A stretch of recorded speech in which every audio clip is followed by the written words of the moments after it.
Good morning, good afternoon, and good evening, and welcome to the latest North London edition, Same Old Arsenal podcast. And I heard in North London, parts of N17, this noise from them down the road saying North London is white. Correction, North London is red. Or, as I'm doing today, it is black, because that kit is a sexy black away goalkeeper kit. Thank you very much to everybody who is joining us. Thank you very much to everybody that is joining us in the chat. Please feel free to put any questions as we go through and dissect what was a very gritty 1-0 win to the Arsenal. I'm going to intro my guests before it's confession time, but just as a quick one before I do that, this podcast is, of course, sponsored by Ruth Beck Art. We thank Ruth immensely for the work that she does. And on a day like today, what better way of celebrating than to going onto her Etsy shop and buying some Arsenal merch? So check it out on Etsy. Go and see Ruth. She does a fantastic job. She's just done some charity work as well. I know there was an Arsenal sort of exhibition that she was doing recently, which was just amazing. So check out her Twitter, check out her Etsy, but Ruth Beck Art is where you want to go. Amanda, how are you feeling? Oh, God.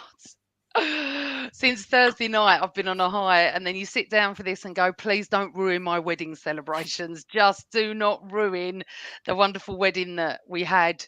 And they have given me one of the best presents I could have asked for. You know that we had Tottenham fans there. I was getting a little bit of jip that night.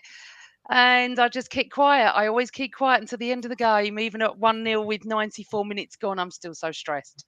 But I feel incredible. 1-0 to the Arsenal. Yes, congratulations as well for the wonderful wedding that was on Thursday. And James and I were present, and it was a lovely afternoon and evening as well. James, how you doing? How you feeling? Elated, mate. Absolutely elated. Brilliant performance from start to finish. Lots to love about what I've seen this afternoon. Yeah, can't wait to talk it through with you fine folk. Yeah, and time for me to do confessions before we get into it. My heart rate got up to 140 beats per minute. I was literally sitting on my sofa, fat burning. And when we scored that goal, getting there, very happy. But on 75 minutes, it got a little bit too much for me. So I paused. I literally paused it. I said to the wife, I need to go for a walk.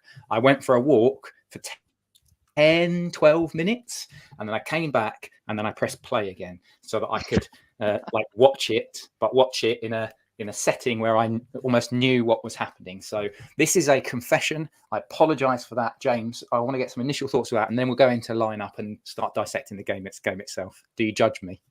Do I judge you? No, of course not, mate.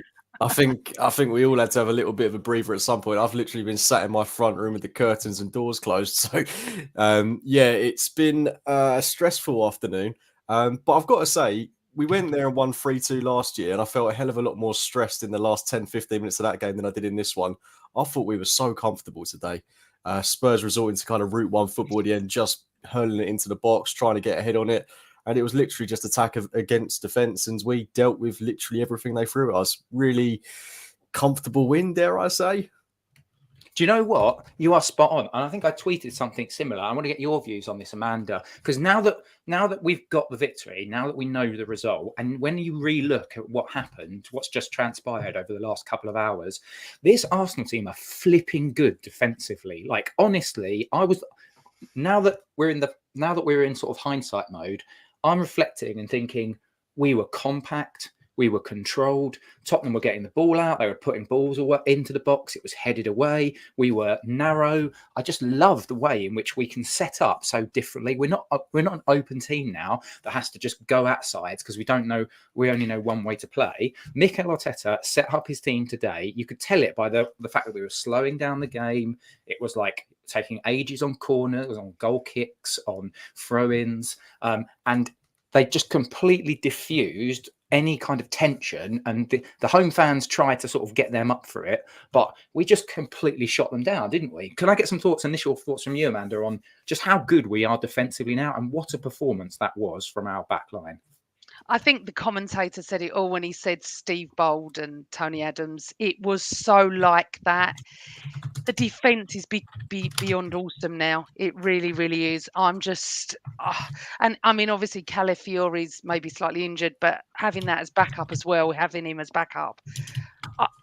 I watched that game today, and yes, I mean, I'm not like you two. I was stressed through the whole game. Even at 90 minutes, I could not. I was more stressed then I'm just as stressed as I normally am watching the North London derby. But I felt during the whole game we were in control, weirdly. And the first 10, 15 minutes, you got to expect the home team to come at you. North, the rivalry and everything. I thought Spurs were pretty, to be honest. When I was watching them, I thought to myself, you're not like the Spurs of old. You're not that good, to be honest.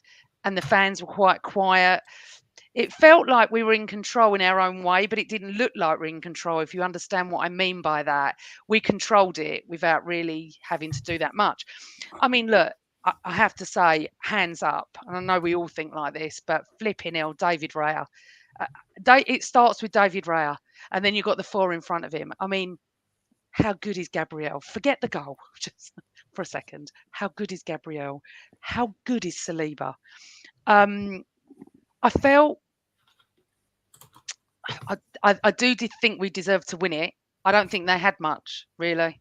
I really don't. I think Merson said it all when was it Redknapp said to him, "Oh, you weren't saying that at the beginning of the game," and he said, "Well, I didn't realise Tottenham couldn't put a cross in." And I mean, it's funny. It is funny, but it's true. You know, and I mean, I don't, and I will say this to my Spurs friends: pretty average side. And I mean, I didn't, it's not that I loved it, but obviously we love this feeling now. And we took a risk going post game 30 minutes after the game because we could have all been sitting again, great wedding, but you didn't get the result and the present you wanted. It could have gone that way. But David Raya, just big shout out and happy birthday to him. But can we also just go back to the beginning? Did you both see the Arsenal mascot and what happens in the tunnel? Yeah, he pushed all the Tottenham mascots, didn't he? Brilliant. And then not only pushed them all, right, it was only one of him and five of them. Not only that, when they lined up, he was giving it all. It was the fun. Even Jorginho was laughing at him. Oh my God, that was the funniest. He was more hyped up than the whole teams, both teams were. But Gabriel is just, if you think Saliba's a Rolls Royce, what is Gabriel? Oh, he's a Bentley, isn't he? I mean, Yeah. he's a solid gold Bentley.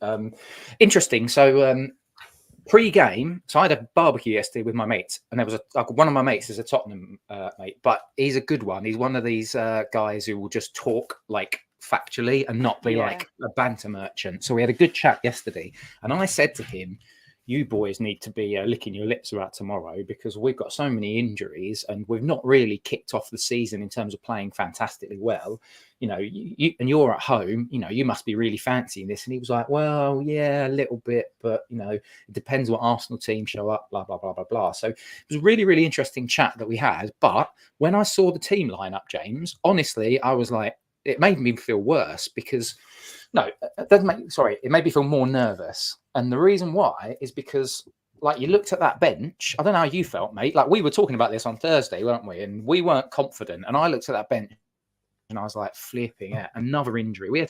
In theory, we had 7 players out. If you're going to include Kieran Tierney, yeah, all right, 7 players out. But realistically, 6 first teamers. It was real sort of backs to the wall. My expectations weren't great. And so I'm just on cloud 9 at the moment. So let's kick off, James, just with some thoughts around what your thoughts were pre-game and then the lineup. And was it, I mean, in hindsight, yeah, it was the right decision. But what were you thinking?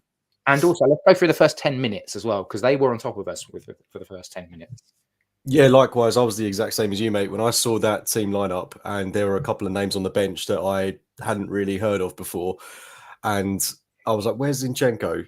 And I think quite a few of us were hoping that Calafiori might pull through because his injury didn't seem to be as bad as it initially seems. But yeah, it was a very threadbare bench, and you're thinking, if we're in a bit of a pickle here, who are we looking at to bring on? You've got Sterling, you've got Jesus, you've got Kivior, but beyond that, I mean, you're not going to be bringing on Neto for his debut, are you? So it was, yeah, very, very concerning on that front. But in terms of the team lineup, I wasn't too worried about it. I mean, I did half expect that team to play. My worry was if Spurs was going to start a player like Sarr, how he could overrun Jorginho and Partey. And I think it really worked in our favour that they kind of thought, let's go hell for leather, play Bentancur as a kind of lone 6 and just play Kulusevski, Maddison, all of our attacking boys. And they didn't really have much of a midfield, which kind of really played into our hands and allowed Jorginho and Partey, although they did lose the ball at times and they did put us in some precarious situations, I thought they were pretty solid for the most part. I wasn't overly worried about them. I wasn't looking at them and thinking, oh my God, get him off the pitch right now. The one player that I was a bit concerned about was Trossard. I thought he did some good things, but he was the one that I was thinking, God, he's losing the ball so much at times. But I really like the way we set up, and that kind of calmed my nerves within the first 5-10 minutes, because it was more of a 4-4-2 than the traditional 4-3-3 that we play. So it wasn't like you had Partey playing deep and Jorginho playing a bit higher up the pitch. It was just two really solid banks of four, big man, little man up top with Havertz and Trossard. Havertz, again, unbelievable today in what he did up that end of the pitch. And then Saka and Martinelli effectively playing as wing backs. But in terms of that first 10 minutes, yeah, we were under the cosh a little bit. But again, going back to my original point at the start of the podcast, I mean, what did they create in that first 5-10 minutes? Yes, it was a little bit pressurized and we weren't seeing much of the ball and it felt a little bit scary. But if you go back and watch that 10 minutes, I can't really think of anything, Chris, that was really worth noting. Yeah, and do you know what's interesting, Amanda? I want to get your... 1 second, Angela. I was just about to tell him to stop typing or to mute his microphone. I was merely telling people on Twitter to come and join us. I will mute my microphone when I'm very loud typing. I do apologise, Angela. Normally, this thing doesn't pick it up, but I will do my best. Angela. I will endeavour to improve. Amanda, I want to talk about that first half, because it was a really interesting and tense and tetchy one, and I wanted to get your view because, and James, I do get what you're saying, but there was a ball that came across which Raya palmed away. I mean, they didn't really get onto it, which I thought was a good save. There was a couple that were down his throat a little bit, so I do make you right a little bit. But then we had some chances as well, like Martinelli going through and on goal, Amanda. Like he should have squared that to Saka. What was your initial thoughts? Because I thought for every good chance Tottenham had, we probably had a chance that was maybe 10-20% just better, because there was the Saka, there was the Martinelli chance, then there was the Havertz header where the goalkeeper saved it and it come off up Romero's arm. Not really a penalty for me, but can you just give me some thoughts about some of that for those first half moments and anything that kind of caught your eye? I think what caught my eye was I was saying the same as James about Trossard. He's like a super sub. He doesn't start well. I don't know what it is, but I think he's much better as a super sub. But obviously, with injuries and suspensions today, he was bang on. He was going to start. Martinelli needs to get back that fire that he had at the beginning of last season. He's not really connecting for him at the moment. He should have passed. Probably a little bit of frustration as well that he didn't pass. Thought he did okay though. I was a bit concerned about Trossard. First half, I felt, I don't know, one of my non-Arsenal mates messaged me and said, "You're not even out of second gear." I think that is an absolute compliment, because we're 1-0, no Rice, no Odegaard, no problem. So that was my main concern. When we predicted on the podcast last time, we all went 2-2 because we weren't sure. That was before, I think, Rice. Oh, I think Rice had been sent off, but Odegaard hadn't got injured by then. And then we all said at the wedding, didn't we? We don't fancy it now. I didn't fancy it. I thought we were going to lose. I said to my Spurs mates at the wedding, don't fancy it. I said I was at 2-2 last time. Now I'm not. They were saying that they thought it'd be a draw. I thought Tottenham were going to be better than they were. I didn't think they were very good. I think we had it under control without it looking like we had it under control. I hope people are understanding what I mean by that. I felt under control. I wasn't that stressed first half.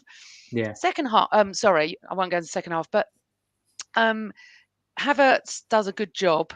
I just feel sometimes that we need someone to put the ball in the back of the net, and it's getting a little bit frustrating. Like obviously we may have beaten Brighton last week if it wasn't for the old 2 weeks ago, if it wasn't for the old Rice saga. But yeah, no, I'm really impressed, and I'm starting to get. I mean, look, I think James and I predicted that we'd win the league. I don't think you did. I'm still convinced that there's something that's going to happen this season. I'm convinced of it. I think what he's done, Arteta, is nothing short of a miracle. And when the fact that he signed, I had a DM actually just before it was announced that he was signed. Someone wanted to send me a wedding present, and they put the Spanish flag up. And I'm not going to go into who it was, but I was like, what's going on? And then he mentioned about Arteta. And I was like, that is incredible that he's signed an extension. I don't care what anyone says. I'm over the moon about that. I don't know. It was just, it was a it didn't feel, I'll tell you why it didn't feel like a derby to me. I couldn't hear the Arsenal fans. I'm not saying they didn't sing, but where they were, I just couldn't hear them. I couldn't hear Spurs fans. I didn't understand what Spurs were not behind their team. The fans didn't, it didn't come through the TV. I don't know what you boys thought. Could you hear any fans singing really? Well, I think it's game state stuff. So I think what Arsenal did, which is the mark of what a fantastic football team we are now, Yeah. is that we just completely turned this into a routine away win. Sky put a stat up in 2024. I think we're either unbeaten or away from home, or we've I think it's like played 10 or 12 games, something like that, but it's like 9 wins, 1 draw, and that was against Man City, which we've got next weekend. But Arsenal can turn, this Arsenal team under Arteta can turn, they can just completely take any fire out of these types of matches, and they did that today. Like, there were a bunch of yellow cards in the first half, and I tweeted and stuck on threads, I've got a fear that somebody's going to get sent off with this trigger happy ref, because Jared Gillett, thankfully in the second half, it was maybe there just wasn't as much heat in it, or because Tottenham had kind of fizzled out a little bit in the second half, particularly after we scored, like they weren't really peppering our goal. I just had this feeling that like Arsenal were just going to be able to see it out. I mean, easy for me to say because I had it on a delayed watch. But I'll give you some numbers, James. So shots on goal 5-4 to Tottenham. Shot attempts 15 for Tottenham, 7 for us. Yellow cards 5 to them, 3 for us. Corner kick 7-6. Goalkeeper saves 5 for Raya, 3 for Vicario. And percentage. So what happened was Arsenal said, all right, my view is Arsenal set up with all right, you can have the ball. We back ourselves defensively, and you're not gonna hurt us. So we just let them have it, didn't we? We kind of we took any sting out of the game whatsoever. So James, I want to get some thoughts around taking the sting out of the game. This Arsenal side, how we operate. I mean, you can comment on some of those stats if you like as well. Remember to get your questions in, by the way, because we will ask the guys. We will talk through some questions at the end. But James, just lead us into half time with your thoughts around how we've diffused this. Amanda talked about the home and away fans and the fact that it didn't feel like a derby, and then we'll lead into that goal, which was a peach of a set piece. Yeah, it was quite similar to how we played at Villa, wasn't it? In the sense of we knew this team were going to start fast, we knew they were going to have opportunities, and we just had to take the sting out of the game, like you say, and just back ourselves to believe that at some point throughout this 90-minute match, we're going to get a chance, we'll take it, and then it's your job to try and break us down, which Spurs never looked like doing. And my concern was, without Ødegaard, without Rice, are we in a position where we can really back ourselves to enable that opportunity to happen, for use of a better term? And thankfully we did, and we'll get onto that in the second half. And obviously it's our old friend, the set piece, that's come to our rescue. But we still created chances in this game. Let's not forget that, like you say, there was that Havertz one, there was that Martinelli one. On another day, we score more goals. But I was really pleased with how we played. It's just a nice way of playing. It really reminds me of when we went to City many, many years ago, and Giroud and Cazorla from the penalty spot when we won 2-0, and we were just up against it, backs against the walls. But we all came off of that performance in 2015 absolutely reeling, because we were like, we've not seen Arsenal play like this. And it's not like today we've done it because we're coming up against a superior team. We've done it because what's happened to our squad has made us play that way, and we've adapted, and players have really stepped up. I mean, even the players that weren't necessarily playing well, players like Trossard, for example, that I alluded to earlier, he still put a hell of a shift in. And someone like Yuri and Timber, I thought this was his best game of the season so far. I thought he played out of his skin. I mean, when you need someone to come into midfield, knock it about a little bit, he's good at that. Maybe not as good as someone like a Zinchenko or a Calafiori, but if you want someone to just be an out and out defender and get forward as well at times, I thought he played more as a traditional fullback today. And the amount of times he got forward, linked up with either Martinelli or Partey or Sterling when he came on, and he just left everything out there on the pitch. But you could say that for a lot of players. And it's not easy for someone like Jorginho, for example, that's coming in cold, hasn't played football in ages, and he's got the weight of the world on his shoulders to put in a performance. I've gone off topic there by a hell of a lot, but incredibly proud of what I saw today. And yeah, I'll hand back to you, Chris, to talk us through that beautiful Gabriel goal. Yeah, so before that, I'll just touch on something you just mentioned with no Rice and no Odegaard, and we're all a little bit worried and we're concerned how we're going to respond. And I've got a bit of a confession to make. Like, I've always thought Raya's a good goalkeeper, but I didn't really see too much of a difference between him and Ramsdale. And also, I thought last season there was a lot made about the whole Golden Glove stuff. And in my opinion, it was, well, it's easy to get a Golden Glove when you basically concede no shots and you've got an amazing back four. But it's not just the back four, because we have Declan Rice sitting in front of them as well. So I had serious concerns that we were going to be left open, particularly with Partey and Jorginho. And in the first half, there was a couple of times when Jorginho was quite high up the field, and then Tottenham broke on us. But as I think Gary Neville said in commentary, like the way in which we just all flood back to get into our positions and our defensive shape is absolutely amazing. And so for me, my kind of hold my hands up is what I'm learning about this Arsenal team is, yeah, we're really good, but we're also such an organised team and disciplined team. But also he's got everyone bought into that. So when you're missing the likes of Rice or an Odegaard, when you know that you can't impose the ideal game that you've got, we go into a plan B type game. And that's what we got today. It was Tottenham are going to have all the ball.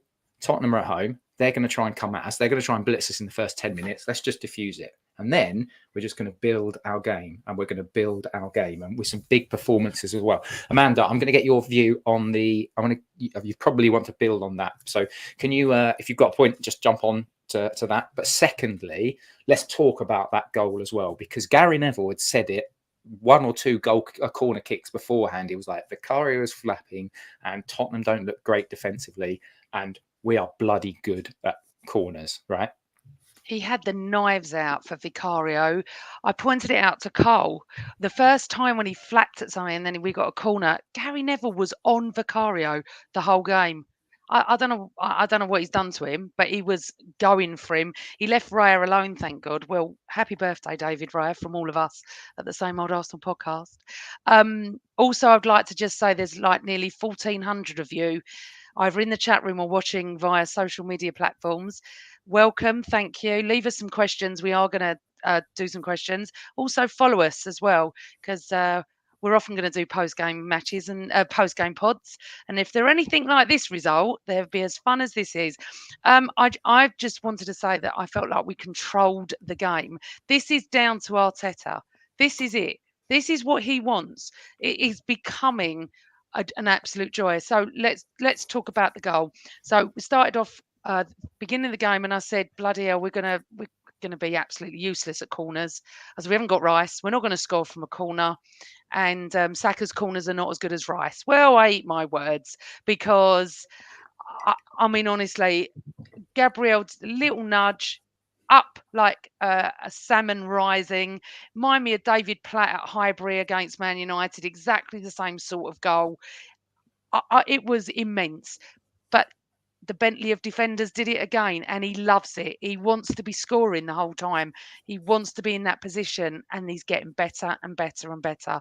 And I'm loving that our defenders do that. Beautiful corner from Saka. But what I will say is the first couple of corners from Saka were terrible, and even Gary Neville pointed that out. I was like, I can't watch corners. I was like this. I can't watch corners today. We're not going to see what we have been seeing. Bloody hell, was I wrong? Beautiful, lovely goal.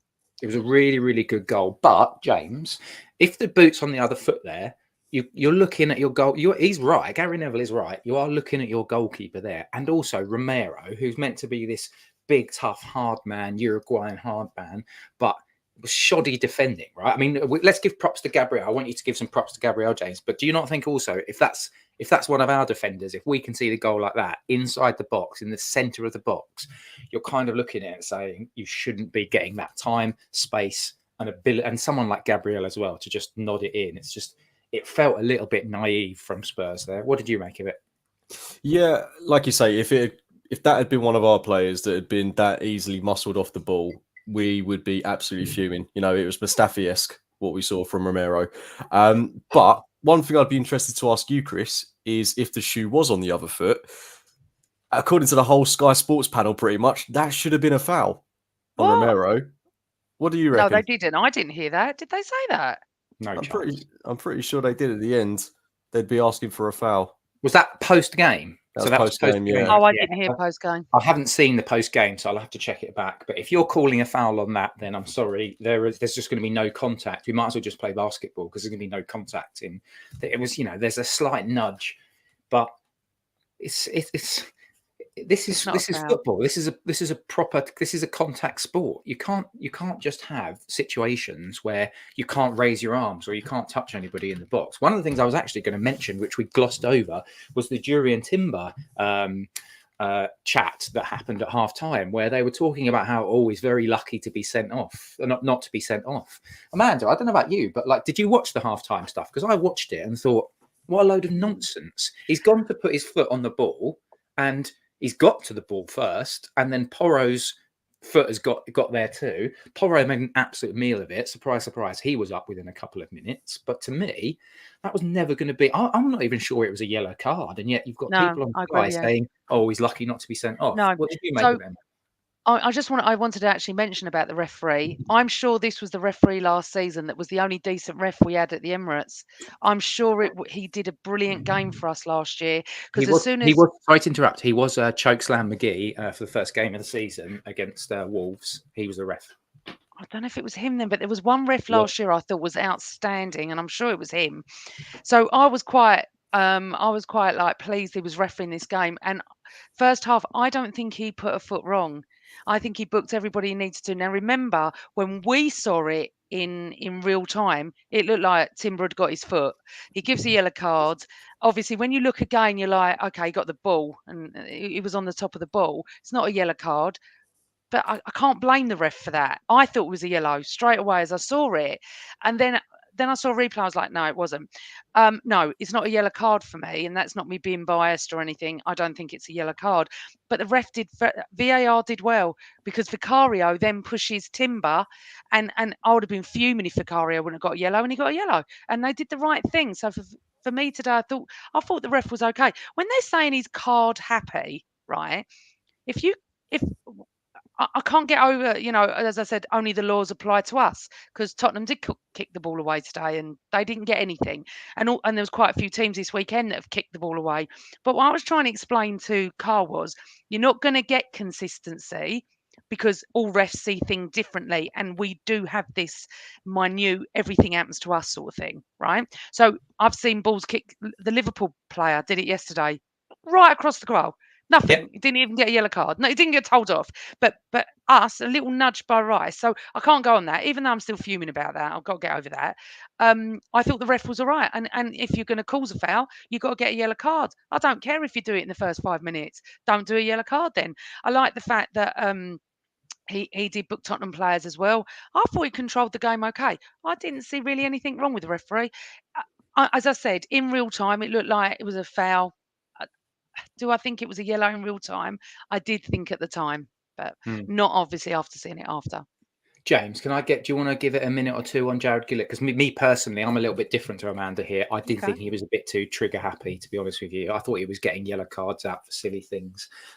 Both Tottenham players and Arsenal players. What did you make of it though, James?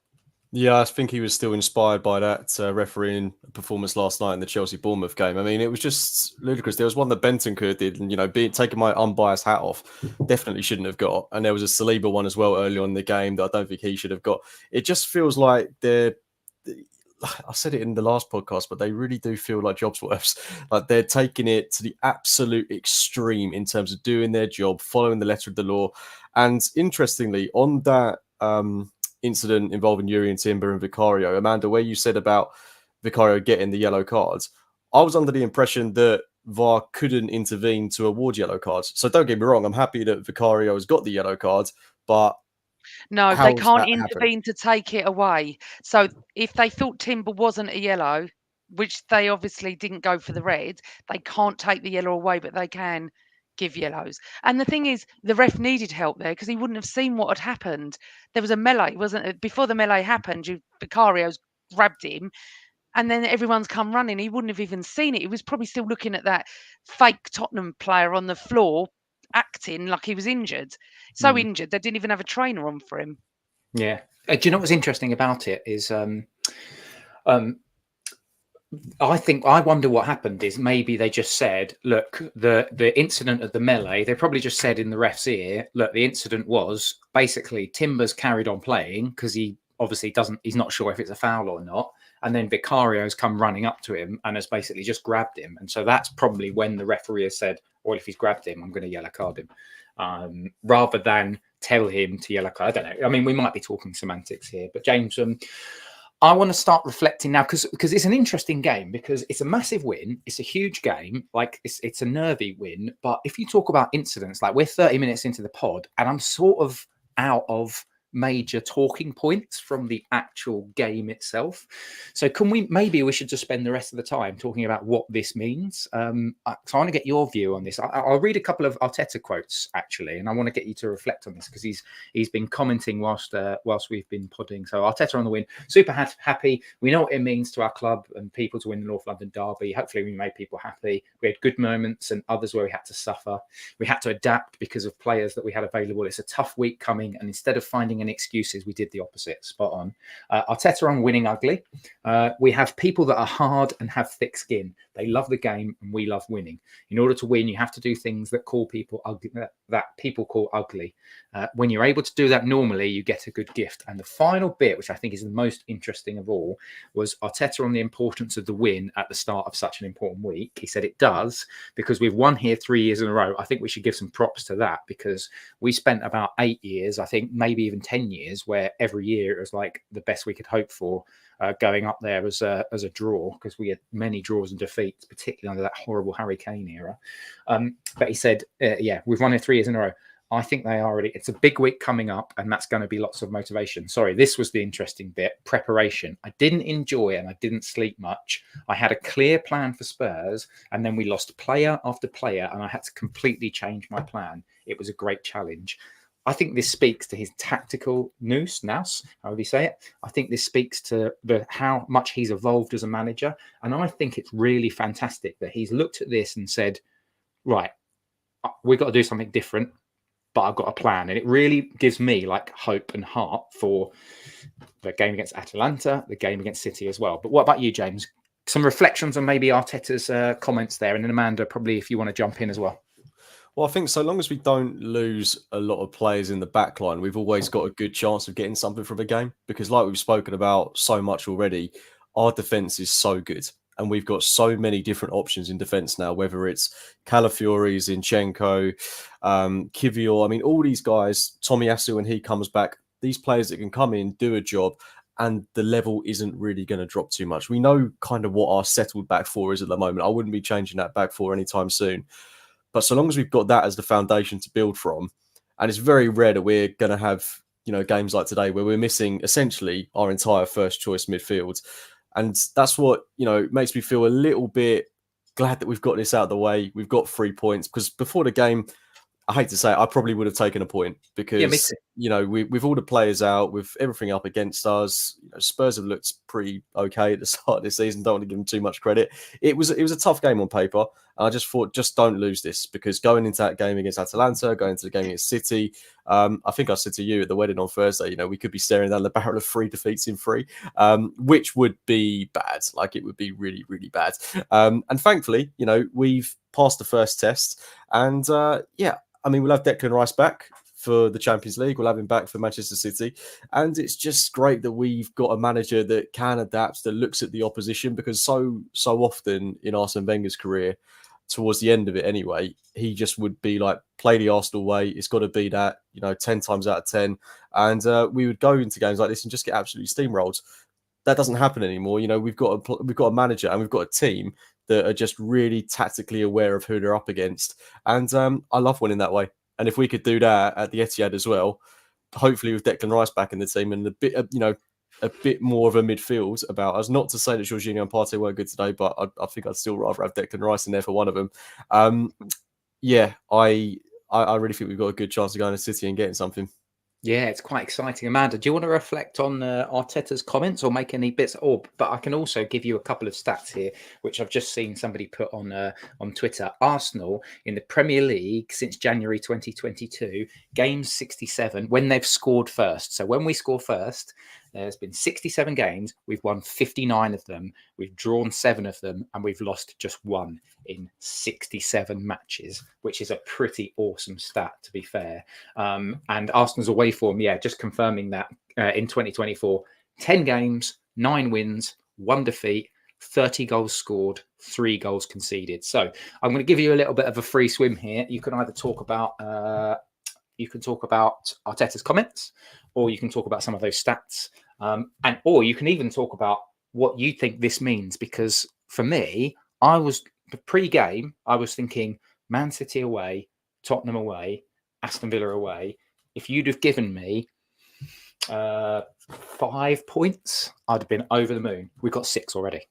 No, I know. It just shows what a good manager he is, though, isn't it? I mean, he's got a game plan for Spurs, and then all of a sudden your captain gets injured, and we're all screaming, why the hell has he even gone? Because obviously it looked like to us at the Emirates last week, he got a knock. He was trying to run that off for about 10 minutes. Yeah. I just want us to be a bit more selfish and pull our players out. I don't want them doing bloody internationals. However, it is what it is. I think you know what it's like about winning and building on momentum. That's what happens. You build on momentum. You've just beaten your North London rivals. It's massive. They know it's massive. Whether they've been Arsenal fans growing up or not, they know it's massive. And obviously, I'm not going to be here for the next 3 matches, so I'll be watching it on a cruise ship. We've got Atalanta away, City away, and then obviously Leicester at home. Now, you're looking at those games going, right, well, Rice will be back. Ødegaard, I think, is out for longer than 3 weeks. I think it's more like 6 to 8, but we'll have to wait and see. Everyone's going to have to step up, which they did do today, which was fabulous. And I just think that I saw a different Arsenal today. I did. I saw a different Arsenal. I saw a George Graham-esque display. They just shut up shop, got our goal, and 1-0 to the Arsenal. Listen, I'll be happy with that this season. I'll be happy to go back to the late 80s and watch a defensive display like that. And you look at David Raya, and we were just saying about we didn't think there was much in it. We didn't at the beginning. That's absolutely right. We just didn't really understand it. We weren't criticising. We just didn't get it for months. I so get it. I so get it. I'm not being funny. He's probably up there with the Salibas and the Gabriels. With Harry commands that goal. He saved a good couple of and confident. I feel confident with him. I mean, obviously Ben White messed up a little bit in the first half, and they went on goal, and we needed Raya to save us. Listen, I'm not here to criticise Ramsdale at all, but I do feel that a lot of what Ramsdale gave us was personality, and we all loved him. Everyone loved Ramsdale, but there were people that could see that he was making mistakes, and he even admitted himself that he couldn't concentrate for a full game. And we wish him well at Southampton. I really, really do. But Raya made some good saves today. I feel confident with him. Then you look at the back four, great. And as James said, Jorginho coming in, he hasn't played for months. I love him. I absolutely love Jorginho. I really, really do. And what a man he is as well. Party, okay. Listen, I just think that we did the job. We went down to the toilet bowl. We got our goal. We got the 3 points, and on we go. And it's a massive 9 days. You know, I want us to beat Atalanta. I'd take a draw at the Etihad. I'm not an idiot. I would take a draw right now at the Etihad. And then I want to beat Leicester at home. And then we play PSG on the Tuesday I get back, which hopefully we'll make the Emirates for. It's massive. But this is what it is. When you're top of the tree, why do you think I got married on a Thursday? I knew we wouldn't be in the Europa League. I booked this 9 months ago. I knew we wouldn't be in the Europa League. People said, oh my God, you've booked a Thursday. And Champions League don't play Thursday. So I was confident enough. Season. Just to let you know, Amanda, it is on Thursday this season. Is it? Tuesday, Wednesday. I didn't realise that. Oh, I always thought it was Tuesday and Wednesday. So So for me, they've just given me the best wedding present from start to finish. What a week for me. So I just love them. I love them when they play like that. Complete control. You know, I saw someone in the comments saying that someone on Sky said Tottenham dominated the game. I mean, what, They dominated possession. dominated. How many shots did they actually have? 3? 15. Oh, 15. 15 And how many? and 5 And how on many on target. target? 5. 5. Right, okay. It didn't feel like that. It didn't feel like 50. They had quite a few over the bar and stuff like that. But anyway, I'm just really, really happy, to be honest. I mean, beating your rivals, it's always a stressful game. It's never enjoyable. As you know, you had to go for a walk. Worst game of the season. Honestly, this is the worst game of the season. James, Not even Tottenham at home is not. And I was thinking, you know, when you meet people that are young and they say, "Oh, I hate United more." It's not in my world. It's Tottenham, and it'll always be Tottenham, and forever be Tottenham until they take me away in my box. I hate Man United, but it'll always be Tottenham. Yeah. James, can I get some thoughts? Amanda said something there which was interesting because she was talking about Jorginho. The squad depth that we have. This is one of my big takeaways from today as well, is the squad depth is quite impressive actually, because like we said, no Rice, no Odegaard, no Calafiori, no Tierney. All right, you can argue the toss over Tierney, no Zinchenko. Like the depth and the performance of someone like Jorginho. I think he misplaced a couple of passes. He was bypassed a couple of times, but it really does speak to. I want to get your thoughts on this, but me personally, I feel like I go into every game thinking this is going to be a tough one. Oh, we might lose this today, but the more and more I see of this team, the more impressed that I get. So can I get some just general thoughts around the squad depth and how impressive it is that we can go to a place like Tottenham, and they will probably be a top 5, top 6-ish team this season, even though they've only picked up 4 points from their first 4 games. They're still going to be a team that's up there, and we've gone to their gaff and we've rope-a-doped them, and we've done it with rotated squad. So let's do some reflections on that. Maybe we'll do some questions in a minute as well. I don't think we've, in any of the games we played this season, we've really got out of more than third gear. No. And you throw in the injuries on top of that. Got 10 points from 12, done Villa away, we've done Spurs away. Really tough games. We should have 12 points from 12 because it was completely unjust what happened in that Brighton game. But look, let bygones be bygones. It's happened. It's done. And I'm not moaning at 10 points from these opening 4 games because they're really tough games. You know, Wolves at home aside. And even on the first day of the season, you don't know how things are going to go. So it's been a difficult start to the season. We've done really well to navigate through the injuries and just to get wins away at places like Villa Park, at the Tottenham Hotspur Stadium. Is just testament to how good this team is and how good we are in particular away from home. I'm at a point now where I think I actually enjoy, although I'm a season ticket holder, I enjoy watching us more away because some of these performances we're putting in, some of the statistics, the lack of goals we concede, how resolute we are. You know, I think there was a stat that they showed on Sky Sports that we've not trailed in like ages. I can't remember exactly how long it is, but it's a bloody long time that we've not gone behind in a game away from home, which just goes to show just how mentally strong this side is when they're going away from the Emirates. So yeah, the depth is there, and I don't really know what more people can ask for, because I know after the transfer window, people were still saying, "Oh, we still needed this, we still need this." I don't see it that way. I still think we've more or less got an option 2 options in every single position of the pitch. We've got a squad full of versatile players. Okay, I'll hold my hands up and say we definitely could do with another forward, but we've brought in Raheem Sterling, who came on, looked tidy when he came on. You know, if he takes his shot a bit earlier, he could have very well found himself on the score sheet today.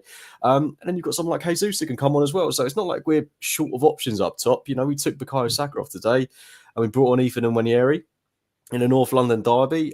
And I don't really think good as well, didn't he? I don't think he looks out of place. You know, if he plays that ball a bit quicker to Kai Havertz, he's in 1-on-1 with Vicario. So I honestly, I wouldn't be surprised if he started on Thursday. I think he's really got a place in this Arsenal team, and I want to see more of him. And I think, you know, the manager will want to see more of him. I think his peers will want to see more of him as well. So really excited by him. And just, I'm really happy with the squads. There's nothing about it I would change. There's just something, you know, at the minute where we find ourselves in a very precarious situation where our captain's out. Arguably, our best midfielder has been suspended. rightly or wrongly, definitely wrongly. And then we've got a load of injuries to, squad players like Tomiyasu, Zinchenko, Calafiori, guys that are, important components of this team. So, yeah, to get a win, fantastic. And hopefully going into that City game next week, we'll see a few more of the boys back. Yeah, well, I want to talk about the Saka injury because he came off. But before I do that, I've got a question for both of you guys. And so you were talking about this, James. So I'll start with you, and then I'll go to Amanda. 4 games in, as you said, 10 points. What would you have taken at the beginning of the season? Because I'll hold my hands up. I would have said win against Wolves, win. It's probably a draw at Villa. So that's 4. Win against Brighton, so that's 7, and then a draw against Tottenham, so maybe 8. So maybe I would have said, do you know what? We're absolutely fine if we are 8 points into the season, and here we are in 10. What would you have taken, James? And then the same question to you, Amanda. Yeah, I think I'd have taken 8 as well. And I don't want to sound like I'm being, hugely pessimistic here, but at the start of the season, when the team is still bedding in and you're not necessarily playing your best football, these are tough games. Like Villa Park away is a really, really, really tough game. Just look at what they did to Everton yesterday. 2-0 down, completely dismantled them. And okay, it's Everton, but Villa are a side that I can guarantee will take points off the likes of Liverpool, City, Tottenham, all those teams around us. They will take points off them at Villa Park. I've got absolutely zero doubts about that. So I'm really pleased that we've got away with a win there. And then to go into this game, I mean, to be honest, we should be predicting wins for the North London derby because we're a better team than Spurs, whether it's home, whether it's away. But because of the injury situation, in hindsight, yeah, definitely would have taken a point. But at the start of the season, with a fully fit team, would I've leaned towards 3 in this game? I don't know. I'm just really pessimistic going into these games, like you are, Chris. So, I would have taken 8, and then I'd have been like, right, after that. Actually, probably the better question, Chris, is probably asked me what I would have taken from the first 5 games, including that City game. Yeah, because then they're looking at maybe I'd change my answer to maybe 9 or 12, depending on how, or 11. I don't know. I'm getting my numbers mixed up. So based on that as well, I'd have said it'd have been good. Let's get Amanda in on this one, but I'd have said like win against Wolves, tick. Draw against Villa, tough game because, like you said, teams will take points 4. Win against Brighton, that's 7. Draw against Tottenham, that's 8. Draw against City, that's 9. So now we're on 10. To me, we've already sort of ticked the box. But Amanda, what would you have taken at the beginning of the season, given that James and I have just shown our workings? Okay, well, I'm a little bit different to you because I would have probably gone higher. I would have gone 12 out of 15 with City. It's hard, really. So let's just go. Wolves, I would have said win.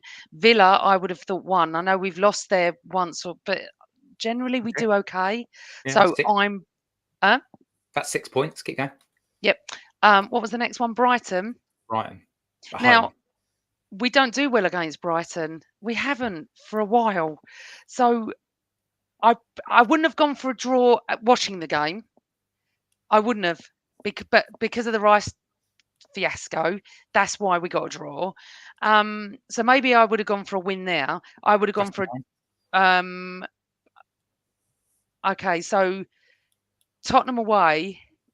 I don't know. It's hard. At the beginning, I might. If Ødegaard and Rice were fit, if Ødegaard was playing and Rice, I'd have gone for a win today. But we already knew that Rice wasn't playing. That's why we all went for a draw. So I probably would have gone 12, if I'm honest. Then we get to City, and I'd have gone for 13. I would never have predicted a win at the Etihad. That's bullish. Like what we're talking about. But I was bullish last year when I said season. 6 wins. Yeah, but Chris, this time last year I said 6 or 7 wins, and we got 6 or 7 wins. So I'm really confident in this team. I'm even more confident after today. I really am. Yeah. No Ødegaard, no Rice, and we've beaten them at their place. Yep. And also, like James, you and I were talking about this on Thursday. Like I was a bit like, I don't want to get like some people take the view of get all of the hard games out of the way first, but I'm of the view that get a momentum, get like a momentum of 5 or 6 wins against easy teams that you can just crush and look fantastic because then it like builds up. But the flip side to that is where we're at the moment, having 3 wins and a draw, having gone to Villa Park, having gone to the toilet bowl. And if we get a draw next weekend, honestly, I might be telling you I'm going to update my my pre-season prediction. I can't do that. To win. Well, I'm going to do it anyway. I can do it. I can do whatever I want. You My can't. podcast too. It's my book. My It's not your podcast book. too. My podcast too. Your partners on Thursday must have been pretty bored if you two were talking about what's going to happen at the Etihad and stuff. They were. Anyway, we're going to move on. James, can we just do predictions because I'm not here? So for Atalanta, City, and Leicester, and I'll just give you a couple of minutes to think about your predictions. No, I can go straight in. So I think we're going to draw away to Atlanta. I think we result. What draw? 1-1. Okay. I think we're going to 1-1 at City. That's my hope. Right. I'm kind of it's a hopeful prediction. Yeah. And it's based, and my hopeful prediction is entirely on the fact that we've just won, and I'm feeling really chipper and excited because you know what I'm like. Normally I'd be like, oh, we'll lose to City. We always lose to City, but I'm going to go 1-1 for City, and I'm going to go 3-0 against Leicester. James. I'll go 2-0 for Atalanta away, 0-0 with City, and then 2-0 against Leicester. Right, so I've gone 1-0 win at Atalanta. I've gone 2-2 at City, and I've gone 3-1 at home to Leicester. It's in my book. I'll send you a little copy of it so you know what we've all said because I won't be on the podcast for another month or so. Yeah, I think we're all feeling. Amanda, sorry, can we quickly just chat on the Saka injury and then we'll get to some questions? Is that all right? Well, I don't think he is injured. I think he just. I just think he walked off like normal, and maybe it was precautionary. I haven't seen anything unless anyone can tell us in the chat room that they've come out and said something, because if that happens I'm just changing all my predictions. Arteta said, what did he say? He said something like, I don't know, he looked hurt, he couldn't carry on. So it doesn't really tell us anything. James? Oh, maybe I'm wrong then. I'm hard to tell with Saka because this happens a lot. So I mean, I wouldn't be surprised if we saw a training photo on Tuesday of him, doing a big thumbs up to the camera. So yeah, I'm not reading too much into it until I see any more scary news, which hopefully I won't. Richard thinks it's cramp, but I don't know. And I'm always panicking with Saka, and that was the one time I didn't panic. But it's true what Avon said as well. We got Declan back for the next 2 games. Listen, there's over 2,000 of you in this in watching us, which is great. Thank you so much. But if you could follow us on YouTube and press the subscribe button and the bell button, and also thanks to everyone on audio because our audience is going up. If you could press follow and rate us, that really is important. And before you lot leave the chat room, can you just press like? Because you're not.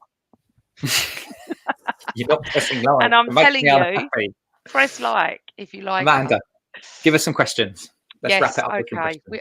I have got a few here. Let's have a look. Right. Wookie Cookie wants to know, is Ødegaard fit for Atalanta or still up in the air? I don't think he's going to be fit for weeks, but unless somebody else knows anything different. No, I think it's going to be a good while on him. No, I think I think at least another fortnight. I think so too. Right, Karen Russell, do you think that Martinelli is trying too hard to score, James? We'll go to you.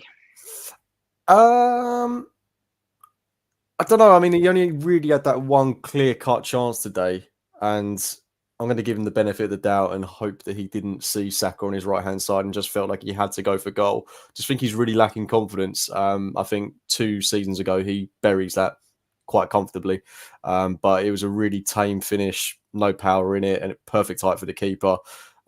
He just needs a goal badly, and it's a shame because that could have been a real catalyst moment for him. Okay. Anything to add to that, Chris, or not? Yeah, I think it's quite interesting because, I do think that he just needs one. It feels like he just needs one, and then we'll get Martinelli back. But he's probably overthinking it a little bit. So yeah, hopefully Atlanta in midweek. Thank you for your question, Karen. Angela T, thoughts on Saka? Seemed like he had a quiet game, perhaps missing the link-up play with Ødegaard. Chris, what do you think on that? I think that Saka's a sort of player that manages his own game. So if he's not 100%, maybe he took a knock or something. Maybe he's played for England in midweek. Maybe he just plays within himself. So Saka average game is still a 7 out of 10. He was still a threat. He still worries defenders, and he still has people doubling up on him, and he still gets kicked. So from my perspective, I'm never ever worried about Saka because we know we're always going to get end product from him. So yeah, he was all right.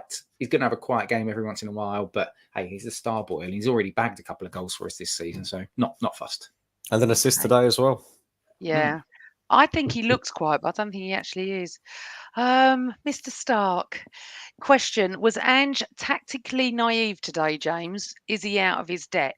What do you think? Like I said right at the start of the podcast, I think it really helps that he played Bentancur kind of as their only midfielder. I mean, I know they had Maddison and Kulusevski in there, but I mean, those are sort of guys that are going to get stuck in, track back. No, and I think when you're coming up against a midfielder, Jorginho and Partey, you want guys that are going to be physically aggressive in there. And they had Sarr on the bench, who, if I was Postecoglou, if I was a Spurs fan, I'd have wanted to see start in this game. I think it also helped that they didn't have Basuma because I think he could have caused us problems. So there was no real physicality in their midfields. And part of that is down to them missing Basuma. The other part of it is being a bit naive in playing Bentancur on his own with Kulusevski and Maddison ahead of him and just thinking they could go hell for leather and try and play through us. But we saw very early on that Spurs tried to play through the middle and just had no luck. Yeah. Chris, anything on the tactical naive stuff? Oh, well, it's just football, mate. It's just football. That's the difference between their manager and ours. Their manager is it's just football, mate. Like, it is what this is his words. It is what it is. You know, it's my burden to carry. It's not like I've always said. For me, there's a bigger picture that's at play here, much more important than the finer details of us getting to where we want to. Like Arteta has, he's an obsessive. Arteta is a mentalist. He's a madman. He would have been up sleepless nights for days planning every single meticulous detail, whereas old big Ange is going, all right, mate in his press conferences. Everyone's a mate, but ultimately, mate, you aren't tactically as on it as Arteta, because Arteta can change your game plan, whereas you're just like, we don't need to worry about set pieces, mate. They're not that good, are they? Well, actually, we're the best team in the league at set pieces, and you got served. Okay, Joe Bow, lovely Joe. What will it take for Martinelli to get his form back, Chris, if he can? One single goal, I think. James? Yeah, I think a goal would be great. Just he's a good performance, and I'm hoping that game on Thursday night against Atalanta will be that perfect moment for him. I remember when he scored that brilliant goal against, who was it was it Sevilla? It was Sevilla, wasn't it? In the Champions League last season, that brilliant Jesus assist when he passed it after pirouetting, one of their midfielders played it through to Martinelli, and he ran the length of the pitch, rounded the keeper and scored. He needs that kind of moment. And I think against teams in the Champions League where there should be a bit more space, I reckon that could be his moment. I'm getting absolutely pummeled, rightly, from my Australian accent. So I thought 5 out of 10 was quite good, considering how bad it was. Right, I might have one more. Let's go with Gentile 1969. Do you think Timber has fully arrived after his injury? I do. What yeah, James, I think you should answer that because I'm going to say yes, but James, you can build on that because you were talking about it was his best game. Yeah, definitely. I mean, don't want to say a historic performance from him yet, but it was just fantastic. Everything about, the way he got stuck in with Vicario, but defensively, Brennan Johnson was non-existent in this game, as was Heung-min Son, it has to be said. On the other flank, Ben White did a very good job of locking him down, but Timber was just everywhere. And his ability to get forward as well, like I said earlier, I think we're only just seeing the start of Yuri Timber, and it's so good that, this horrible injury that he's had doesn't seem to have affected his game in any way, shape or form. He doesn't look scared going into challenges. He looks fully fit. He's quick as well. He is rapid. He is really, really good at getting back quickly. So, yeah, I'm in love with Yuri Timber. And these types of games where we're going to be up against it, where we need to defend and we just need a proper defensive fullback, whether it's on the right, whether it's on the left, or you might see it at centre-half at times as well. He is an enormous asset to this Arsenal team. And it just makes you wish we had him last season, because you just think some of those games, if we had him, maybe we'd have got a couple more. But, I'm not going to go there. But he is a wonderful player, and I'm so glad we got him. Like a new signing. Do you know what? I just add on that just before Amanda wraps us up. Last season, when we had Zinchenko injured, obviously injured again today, we were playing Kivior at left back. Now we've got Timber. Like, what a difference! Like, what a great player. Nothing against Kivior, but Timber is he's the next level up. And just Amanda, if you want to just wrap us up then for today. But before you do that, just want to once again congratulate you for your wedding, and also hope you have a lovely honeymoon. James and I will probably burn this entire place down by accident in your absence, but hey, we'll give it our best shot. Don't miss me too much. Oh, you'll have to do all the admin side. You'll have to do everything.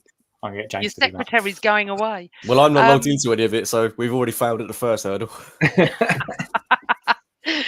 Listen, do not burn this place down. I just want to put Peter Coulson's man of the match was our little mascot pushing the Spuds mascot away from the Arsenal players in the tunnel. It all started off so well, didn't it? Boys, have you got anything left to say in your last few words before I wrap it up? Nothing from me. No, just congratulations again, Amanda. Thank you, my Certainly was darling. the best wedding present you could have asked for. And yeah, long may it continue. I know, it was fabulous, fabulous. I just want to say a massive thank you because there's hundreds of comments as well saying congratulations to me and Carl. I really, really appreciate that. It's been lovely. My whole Twitter family, all social media have been really right behind us. Arsenal did not tweet me happy wedding day, but I did say, don't tweet me, you need to get 3 points. So they went and got 3 points for us. But I tell you who did tweet me, which has really made me chuffed. So Jeff Hurst wished me congratulations. We don't follow each other. I don't even know how he's seen it, but that was such a lovely thing to see, as well as many others. So thank you to all our podcast family. I appreciate everything. Chris and James, I know you're going to miss me loads and loads and loads and loads and loads. Have a wonderful couple of weeks. I will see, and thank you for your lovely comments that are still coming in. I will see you back in October. Let's hope that we've beaten Atalanta, City and Leicester, and that I arrive back on Tuesday morning and I make my way down to the Emirates after a wonderful honeymoon. So from all of us at the Same Old Arsenal podcast, again, thank you for the love. We've really appreciated it. This is us signing out after a North London win. And guys, what colour is North London? Red. Always Very, red. very red. And a little bit of black. A little bit of black, a little bit of red, but it is always Arsenal. Good night, everyone. Enjoy the rest of your Sunday.